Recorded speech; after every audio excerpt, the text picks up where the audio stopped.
Вот так мы и провели последние полгода, но сентябрь радует новостями. Скоро должны открыться кинотеатры. Ну а что посмотреть, не переживайте, премьер накопилась на полгода вперед. Определим самые долгожданные.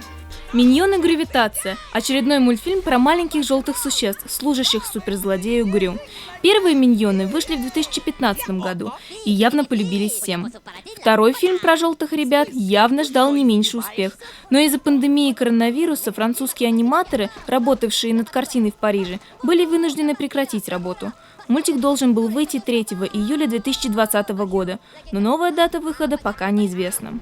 Продолжение довольно популярного мультфильма про озорного кролика Питера должно было выйти 3 апреля 2020 года.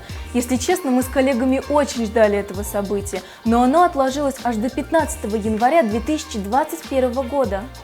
Во втором фильме кролик Питер отправляется в большой город, где сельского парня и любителя морковки ждет много сюрпризов, но не всегда приятных. Впрочем, увидите все сами, правда, только в следующем году. Знакомство с новым персонажем комиксов Marvel тоже отложилось на неопределенный срок. Вкратце, Морбиус – еще один враг Спайдермена и очень неоднозначный персонаж. История Морбиуса такова. Он химик, лауреат Нобелевской премии, страдающий с детства от тяжелого заболевания крови. Ему удается найти лекарство, но у него тоже есть побочный эффект. Морбиус невольно превращается в живого вампира. В фильме его играет Джаред Лето. Фанаты супергероев ждали его появления на экранах 31 июля 2020 года. Новая же дата выхода тоже неизвестна. Фильмы, о которых речь шла выше, уже готовы. Ну или, как в случае с «Миньонами», почти готовы. Вы только послушайте, премьеры каких фильмов были отложены на неопределенный срок.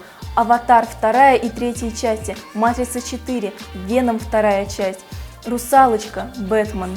Это, конечно, все печально, но сейчас главное – здоровье. Дарья Карпова, Азат Петров. Специально для Горы новостей.